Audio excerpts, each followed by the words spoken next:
دیکھو ایک بات خوب اچھی طرح کان میں بٹھا لو، دل میں بٹھا لو، کان سے سن لو، دل میں بٹھا لو. عام طور پہ جب ہم لوگوں کو صدقات و خیرات کی ترغیب دیتے ہیں تو لوگ کہتے ہیں پہلے ہمارے موٹے موٹے ضروری کام نمٹ جائیں، کچھ چیزیں ہیں، اس کے بعد انشاءاللہ ہم کیا کریں گے، پیسے جو بچ جائیں گے تو پھر ہم انشاءاللہ کسی اچھے کوئی مدرسہ بنا لیں گے، کوئی ہسپتال بنا لیں گے، اچھے کام کریں گے ہم. یہ بہت بڑی مسٹیک ہو رہی ہے آپ سے، اس لیے کہ آپ نے اس کو ضروری کاموں کی فہرست میں شامل نہیں کیا.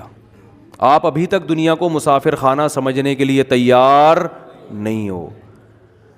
یہ ضروری کام سب سے پہلے ہونا چاہیے کیونکہ موت کا کوئی بھروسہ نہیں ہے. اور آخرت کے لیے صدقہ جاریہ کہ آپ کا کوئی ایسا اکاؤنٹ کھل جائے جو آخرت میں آپ کے کام آئے. کوئی ہسپتال بنا دیا، کوئی مدرسہ بنا دیا، کوئی کنواں کھدوا دیا، یتیم خانہ بنوا دیا، یا یتیم خانے کے ساتھ تعاون کر دیا، یا کسی گھر کو پراپر بیس پر آپ نے کوئی بھی جو وہ تو بہت سارے مصارف ہیں نا.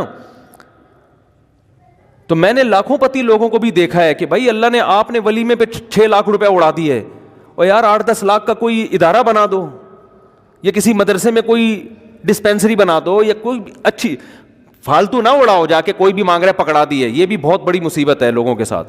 اب جیسے وہ عرب کا جو شیخ ہے نا، جو اس بھکاری اس کے ماں باپ کو دعائیں دے رہا تھا اور یہ پیسے دے رہا تھا، تو میں اس عرب کے پاس ہوتا، میں کہتا آپ صدقہ کریں مگر ایسے ہی نہیں کسی کو پکڑانا شروع کر دیں، کیونکہ اس سے جو مستحق ہوتے ہیں ان کا حق مارا جاتا ہے. آپ یہ دیکھیں کہ یہ واقعی مستحق بھی ہے یا نہیں ہے، ورنہ وہ کوئی بھی دعائیں دے کے پیسے نکالنا شروع کرے گا. نکالو ٹھیک ہے، اس کا جذبہ اچھا تھا، اللہ کرے اس کے ماں باپ کی مغفرت ہو گئی ہو، لیکن اصول جو شریعت نے بتایا ہے کہ پیسہ اللہ کی بہت بڑی نعمت ہے اور نعمت کو ضائع کرنے کی اجازت نہیں ہے. بہت سوچ سمجھ کے آپ نے خرچ کرنا ہے کہ مخلوق کو فائدہ زیادہ سے زیادہ ہو. کم سے کم انویسٹمنٹ میں زیادہ سے زیادہ فائدہ کیسے ہو سکتا ہے، پھر اس میں زیادہ انویسٹمنٹ کرو. جیسے دنیا کے بزنس کا اصول ہے نا کہ انویسٹمنٹ کوشش ہو کم سے کم اور پروفٹ زیادہ سے زیادہ. ایسا تھوڑی کہ کوئی بھی کاروبار کے لیے 1 کروڑ مانگ رہا ہے، آپ نے کہا پکڑا دیا، چل دیکھا جائے گا کتنا پروفٹ آ رہا ہے. تو بھائی جو دنیا کی تجارت کا اصول ہے وہی اصول آخرت کا. تو آخرت کا اصول یہ ہے کہ جو 2 چیزیں اس میں فوکس کرنی ہے. انسانیت کی خدمت زیادہ سے زیادہ کس کام میں ہے. بعض کام ایسے انسانیت کی خدمت بہت ہے مگر ان کے اثرات زیادہ عرصے نہیں رہتے، پھر بھی یہ کام کرنا ہے کیونکہ اس میں خدمت کیا ہے. جیسے بھوکے کو کھانا کھلانا. اب ایک آدمی کے پاس کھانے کے پیسے نہیں، علاج کے پیسے نہیں، وہ تو مر جائے گا بیچارہ. بھوک کی تکلیف کون برداشت کر سکتا ہے. تو بھوکے کو کھانا کھلانا یہ بظاہر صدقہ جاریہ تو نہیں ہے کیونکہ یہ زیادہ ٹائم تک چلے گا نہیں نا. کھانا کھا لیا، پیٹ بھر گیا، بس ختم.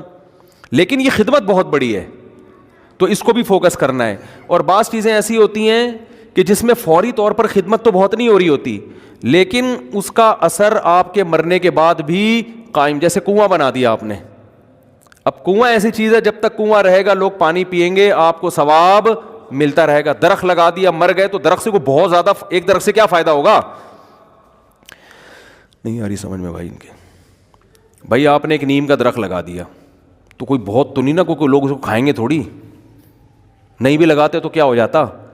تو اس میں انسانیت کا فوری طور پہ کوئی بہت زیادہ فائدہ نہیں ہو رہا ہے ایک درخت سے، لیکن اس کے اثرات بہت دیر تک قائم رہیں گے. یعنی آپ مر بھی گئے تو درخت کے نیچے کوئی بھی چھاؤں لے گا، درخت آکسیجن سے فائدہ پہنچائے گا، چرند پرند اس سے کھائیں گے. تو آپ صلی اللہ علیہ وسلم نے فرمایا، صحیح مسلم کی حدیث ہے، جس نے درخت لگا کے مر بھی گیا تو جب تک درخت رہے گا اس کو ثواب ملتا رہے گا. تو اس میں فائدہ تو کم ہے لیکن دیر پا ہے، مرنے کے بعد بھی یہ عمل چلتا رہے گا. تو ان 2 قسم کی چیزوں کو فوکس کرنا ہے. اور کچھ چیزیں ایسی ہیں جس میں جسمانی فائدے کے ساتھ دینی فائدہ بھی ہے. جیسے دینی مدارس کو سپورٹ کرنے کا فائدہ کیا ہوتا ہے. غریب طلبہ کو کھانا بھی ملتا ہے، علم بھی ملتا ہے، وہ عالم بن کے دنیا میں کام کرتے ہیں. تو صدقہ جاریہ بھی ہے. مرنے کے بعد وہ علماء جو کام کریں گے پھر آگے ان سے جو ہدایت پھیلے گی، پھر وہ لوگ آگے جو تبلیغ کریں گے، تو جب تک اسلام باقی رہے گا آپ کو ثواب ملتا رہے گا. لیکن اب یہ بھی نہیں کہ کسی بھی مدرسے میں اٹھا کے دے دو.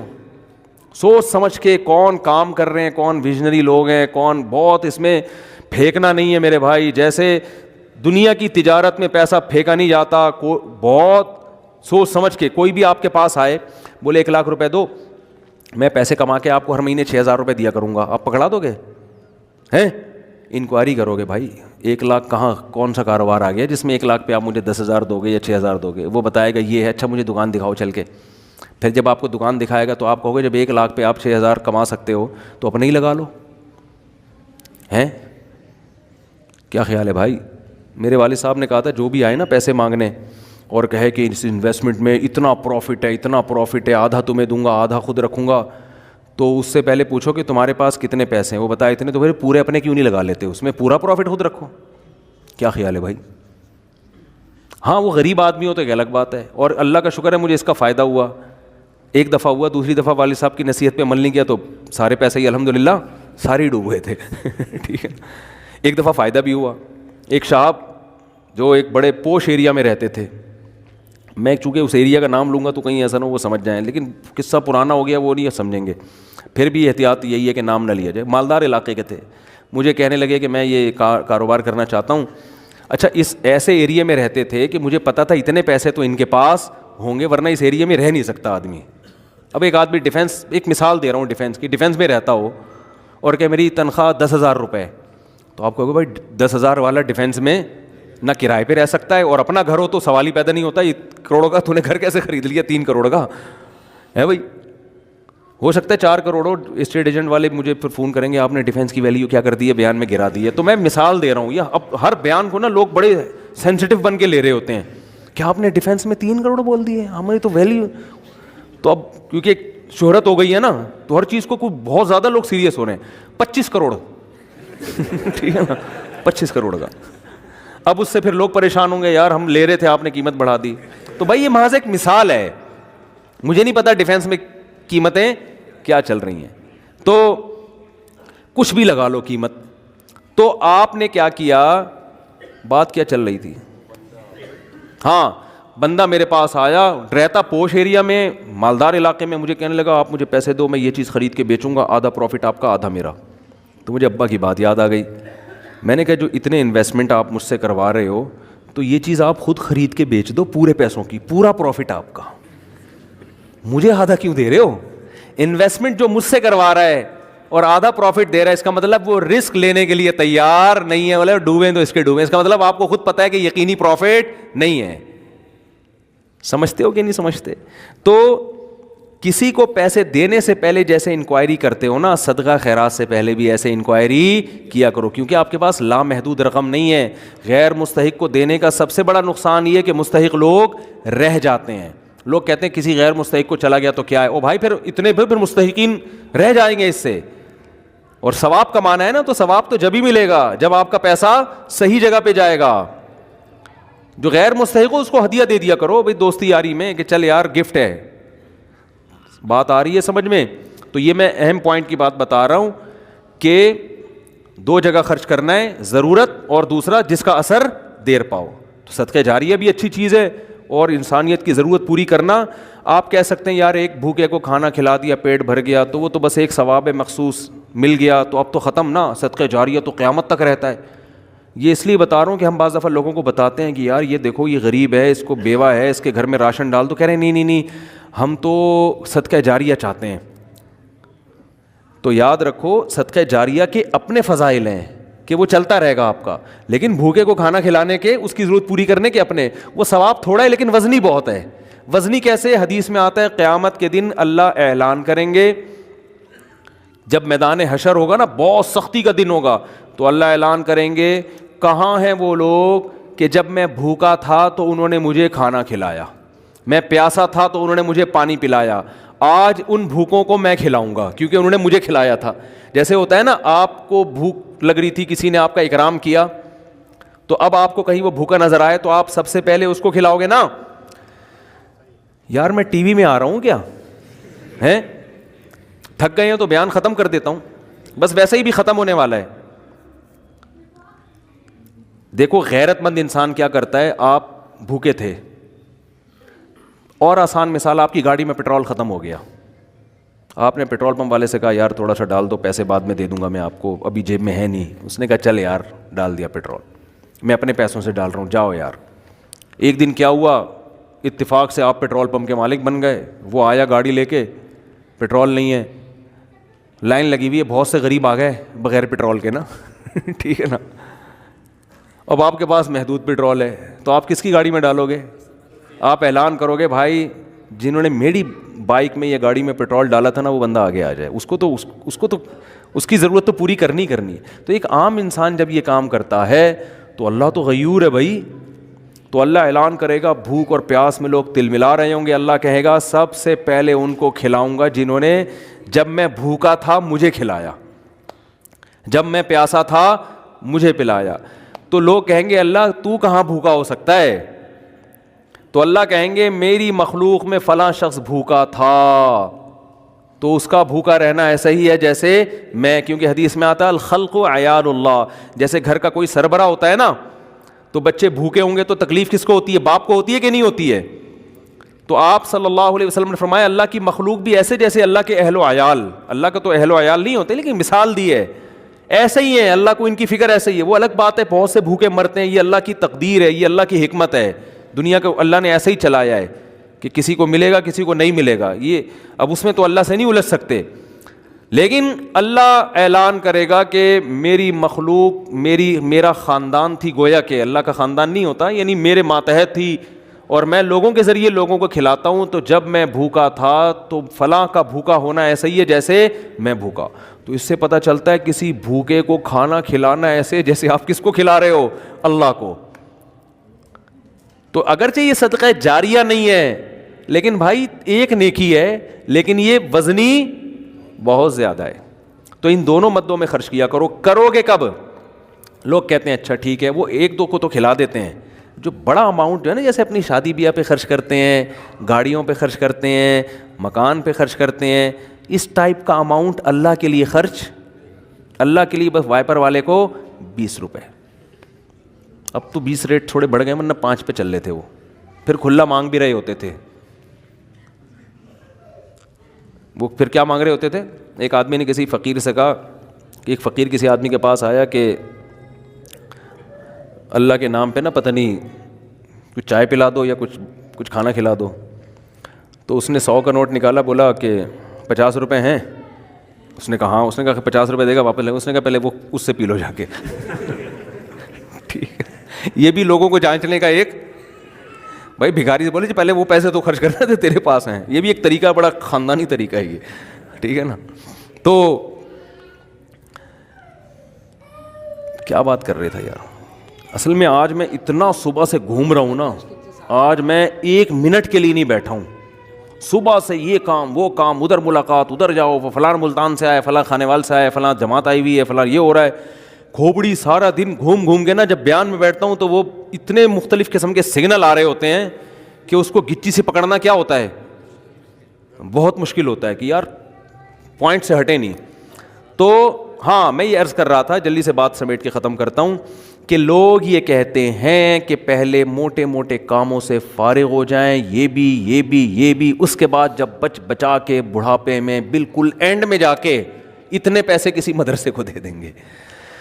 نبی صلی اللہ علیہ وسلم نے فرمایا انسان ساری زندگی, حدیث کا مفہوم ہے, مال جمع کر کے رکھتا ہے اور کہتا ہے کل خرچ کروں گا, کل خرچ کروں گا, کل خرچ کریں. پھر جب بڑھاپا آتا ہے کہتا ہے یہ فلاں کے لیے اور یہ فلاں کے لیے. فرمایا وقت کان علی فلان, اب تو وارثوں کا حق اس پہ ہو گیا. اب تو وارث کہیں گے ابا ہمیں محروم کرنے کے لیے, اپنی تو ساری عیاشی ابا نے کر لی.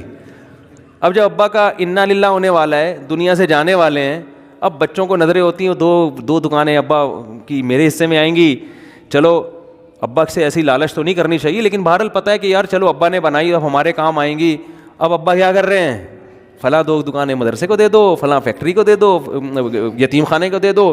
تو اس میں نقصان کس کا ہو رہا ہے؟ کیونکہ اب تو ابا کو ضرورت نہیں ہے. تو نہ کرنے سے یہ بھی پھر بھی بہتر ہے 1/3 کے اندر کہ بچوں کو نقصان نہ ہو. اگر بچوں کو نقصان ہو رہا ہے پھر تو یہ بالکل صحیح نہیں ہے. حدیث میں آتا ہے کہ آخر عمر میں نا اس طرح سے صدقہ کر دینا کہ بچے دوسروں کے محتاج بن جائیں. آپ صلی اللہ علیہ وسلم نے اس کی اجازت نہیں دی ہے. لیکن اگر بچوں کے لیے اتنا چھوڑ کے جا رہے ہو آخر عمر میں کہ وہ اپنے پاؤں پہ اچھی طرح کھائیں گے پیئیں گے, تو پھر 1/3 آپ صدقہ بھی کر سکتے ہیں, جائز ہے اور اس کا بھی ثواب ملے گا. لیکن میرے بھائی یہ خاندانی صدقہ نہیں کہلائے گا, اس لیے کہ آپ نے تو بھرپور عیاشی کر لی نا. آپ کی تو 4 شادیاں معذرت کے ساتھ ہو گئیں, ایک جس کی ہو گئیں ان کی بات کر رہا ہوں, اور آپ کی تو جناب یہ بھی ہو گیا وہ بھی ہو گیا, سارے کام ولیموں پہ بھی اڑا دیا اور انویسٹمنٹ بھی دبا کے کر لی, کاروبار بھی ہو گیا, سب کچھ مزے تو اڑا لیے نا آپ نے. تو یہ نبی کی نظر میں افضل صدقہ نہیں ہے. افضل صدقہ یہ ہے, آپ صلی اللہ علیہ وسلم سے صحابی نے پوچھا یا رسول اللہ سب سے بہترین صدقہ کون سا ہے؟ آپ نے فرمایا وہ صدقہ ہے تأمل الغنا و تخشى الفقر, تمہیں امید ہو کہ اگر یہ پیسہ میں نے صدقہ نہیں کیا تو اس سے ڈبل بنا سکتا ہوں, پیسے سے پیسہ کما سکتا ہوں, یہ امید ہو, اس حال میں پیسہ صدقہ کرو. اور یہ بھی ڈر ہے کہ اگر کر دیا تو فیوچر میں غریب نہ ہو جاؤں. اس ملی جلی کنڈیشن میں جو صدقہ ہوگا نا وہ کیا کہلائے گا؟ خاندانی صدقہ. سمجھ میں نہیں آ رہی بات؟ تو اس لیے صدقات و خیرات میں یہ نہیں کہہ رہا, یہ تو حدیث میں بھی منع ہے کہ اتنا کر دینا کہ کل لوگوں کے محتاج بن جائیں, یہ تو جائز ہی نہیں ہے نا, کہ اپنے ضروری جو بیوی بچوں کے ہیں وہ تو بہرحال, لیکن صرف اتنا کر لیں کہ آپ جب یہ کہتے ہیں نا کہ میرے یہ چند ضروری کام ہو جائیں تو پھر میں یہ کروں گا, یہ الفاظ غلط ہیں. آپ یہ کہیں کہ میرے چند ضروری کاموں میں ایک اہم ترین کام یہ بھی ہے, تو یہ والا کام بھی ان ضروری کاموں کی طرح ترجیحی بنیادوں پہ کرنا ہے, اور یہ چند ضروری کام جس میں یہ بھی ہو جائیں تو پھر میں کیا ہو جاؤں گا؟ فری, پھر میری مرضی میں جہاں چاہے صدقہ کروں. بہت مشکل ہے بات سمجھانا. تو بڑی انویسٹمنٹ جیسے بزنس پہ کرتے ہیں, بڑی انویسٹمنٹ جیسے شادی پہ کرتے ہیں, بڑی انویسٹمنٹ جیسے اپنے بچوں کی ایجوکیشن پہ کرتے ہیں, ایسے ہی ایک آدھ بڑی انویسٹمنٹ آخرت کے لیے بھی کرنی چاہیے. سمجھا پا رہا ہوں اپنی بات کو؟ لیکن وہ خاندانی انویسٹمنٹ ہو, مرے تو پتہ چلے کہ یار ایک ہسپتال ہے چل رہا ہے بھائی غریبوں کے لیے. سمجھتے ہو یا نہیں سمجھتے ہو؟ دیکھو گورے بھی بڑی بڑی انویسٹمنٹ کرتے ہیں لیکن ان کا کوئی بچوں کا ان پہ ٹینشن نہیں ہوتی نا, نہ بیوہ کا خیال ہے ان کو, نہ بچوں کا خیال ہے. آپ کے لیے صدقہ کرو گے ثواب ملے گا, کیونکہ آپ تو پوری فوج چھوڑ کے جا رہے ہو اگر میرے بیان سنتے ہو. کیا خیال ہے؟ ٹھیک ہے نا, پوری فوج ہے آپ کی. تو دونوں. اور پھر عجیب بات ہے, آپ نے اس نیت سے نہیں کرنا کہ ریٹرن ملے گا, اسی نیت سے کرنا ہے کہ میں نے جو خرچ کیا وہ گیا, ختم, بس دنیا میں نیکی کر دریا میں ڈال. لیکن ویسے میں ایک جنرل نالج کے لیے بتا رہا ہوں کہ اللہ ڈبل کر کے دیتا ہے واپس, بلکہ اور بڑھاتا ہے, پھر دیتے جاؤ گے بڑھاتا جائے گا, دیتے جاؤ گے حدیث میں آتا ہے ما نقصت صدقۃ من مال, صدقے سے مال میں کبھی بھی کمی نہیں ہوتی نہیں ہے. لیکن آپ نے یہ نیت نہیں کرنی, آپ نے یہ نیت کرنی ہے کہ میں دے رہا ہوں اور مجھے نقصان نہیں ہوگا اس کا, میرا کاروبار بھی کم ہو جائے گا اور میرے گھر میں بھی تھوڑا خرچہ کیا ہو جائے گا. یعنی میری اپنی بیوی بچوں سے تو خرچہ مت روکو, ان کو نہ بھینٹ چڑھاؤ اپنے توکل کی, ٹھیک ہے نا. اپنا میری گاڑی تھوڑی سی سستی ہو جائے گی, یہ ہو جائے گا وہ ہو جائے گا, اپنے اوپر تو رکھ کے سب کچھ کرو. یہ نیت یہی کرو کہ یار کم ہی ہو جائے گا. لیکن ویسے میں جنرل نالج کے لیے بتا رہا ہوں کم ہوتا نہیں, کیونکہ اگر آپ نے نیت یہ کر لی نا کہ بڑھ جائے گا, پھر نہیں بڑھے گا, پھر نہیں بڑھے گا. اور اس میں بات چاہ کے کمپلیٹ ہو جائے, لیکن اس میں آپ نے یہ دیکھنا ہے آپ میں توکل کتنا ہے. صحیح ہے نا. کل آزمائش آئی تو ایسا نا یار مفتی صاحب کا بیان ہی گلے پڑ گیا یار, تو کوئی بات نہیں, پہلے یہ والے بھی کر لو پھر کر لو, تو خاندانی نہ ہو, غیر خاندانی صدقہ بھی ہو تو چلو صدقہ تو ہو گیا نا. تو خاندانی صدقے کے لیے تھوڑی سی کھوپڑی بھی خاندانی ہونی چاہیے, تو یہ ظرف بھی ہونا چاہیے اسی حساب سے, تو اپنی حیثیت دیکھ کے. لیکن میرا مقصد صرف یہ ہے کہ یار کچھ تو انویسٹمنٹ آخرت کے لیے بھی جوانی میں جب آپ کو ضرورت ہے, بڑھاپے کے لیے نہ رکھو. بڑھاپے میں اللہ اور توفیق دے دے گا. اور صدقہ ایسی چیز ہے جس کو ایک دفعہ عادت پڑتی ہے نا پھر ہاتھ رکتا نہیں ہے اس کا. آدمی بعض دفعہ ایک بڑا اماؤنٹ خرچ کرتا ہے کہ یار یہ میں بڑا اماؤنٹ خرچ کر رہا ہوں بس تاکہ ایک دفعہ ہو جائے, کل مروں, کوئی بھروسہ نہیں, کل مر جاؤں تو صدقہ جاریہ ہوگا. تو ایک دفعہ کرو گے نا, عادت ایسی پڑتی ہے اس کی, پھر کل دوبارہ یہی سوچ کے دوبارہ کرو گے. یہ اللہ کی طرف سے ایک نعمت ہے کہ جو کرتا ہے پھر اللہ اس کو صدقے کرنے کی توفیق دیتا رہتا. تو یہ سب سوچ سمجھ کے. تو ہاں اچھا, اس میں پھر دو کام کرنے ہیں. کچھ صدقے تو پبلک کو دکھا کے کرنے ہیں, اپنے بچوں کو بھی بتاؤ, بیوی کو بھی بچاؤ, بھائی کو بھی بتاؤ, رشتہ داروں کو بھی بتاؤ, کیونکہ قرآن میں جگہ جگہ آتا ہے کہ نیک لوگ چھپا کے بھی صدقہ کرتے ہیں اور علانیت.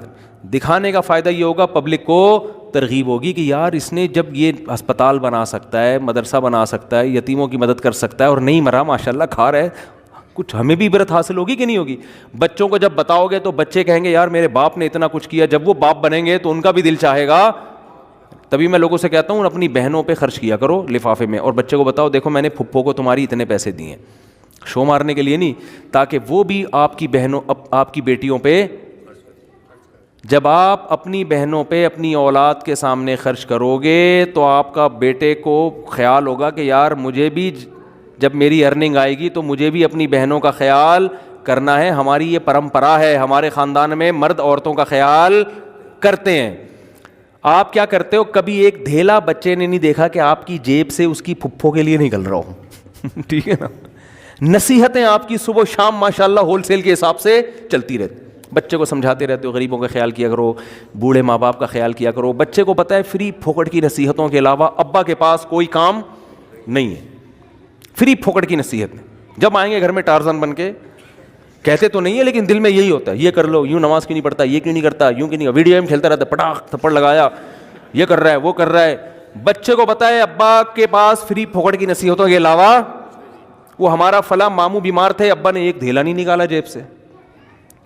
امی کی طبیعت خراب ہوتی ہے تو ابا کے پاس ہسپتال لے جانے کا ٹائم نہیں ہے. نصیحتیں جتنی مرضی کروا لو, نصیحتیں بھی کریں لیکن نصیحت سے زیادہ عمل. بات آ رہی ہے سمجھ میں؟ ایک صاحب تھے, وہ نا بہت زیادہ صدقہ کرتے تھے, امریکہ میں ہیں وہ. میں نے ان سے پوچھا, میں نے کہا یار آپ ہر مہینے کچھ نہ کچھ کرتے رہتے ہو اتنی, اور وہ ایسی قوم سے تھے جو کنجوسی میں مشہور ہے. میں نے ان سے پوچھا آپ کی قوم کیا ہے؟ میرا خیال تھا کوئی سید ہاشمی قریشی ہوں گے, کوئی وہاں کے مکہ مدینہ کے اتنے سخی. تو انہوں نے کہا یار ہم وہ قوم کا نام لیا جو کنجوسی میں جس پہ لطیفے بنے ہوئے ہیں. میں نے کہا اس قوم کے ہو کے آپ اتنے ماشاءاللہ؟ تو انہوں نے کہا یار میرے باپ کو ہم نے بہت صدقہ کرتے ہوئے دیکھا ہے, تو بس ہم نے ابا سے سیکھی, ہماری یہ بلڈ میں یہ چیز شامل ہو گئی ہے, نہیں کریں تو ہمیں سکون نہیں ملتا. میں نے کہا یار بڑے خاندانی ہو. میں نے کہا یار کبھی آپ کو دکھاؤں گا بھائی اس قوم پہ لطیفے بنانا چھوڑ دو. اب قوموں پہ لطیفے ہیں نا, ایک قوم بڑی کنجوس مشہور ہے, ان کے ہاں جب بچہ پیدا ہوا نا تو سب آئے مبارکبادی کے لیے, سارے جمع ہو گئے. تو بچہ کہتا ہے ابھی سارے یہاں جمع ہو گئے, دکان پہ کون بیٹھا ہوا ہے تم سب یہاں گئے مبارکباد دینے کمبختوں. یعنی اتنی اللہ نے اس بچے کو قوت گویائی عطا فرمائی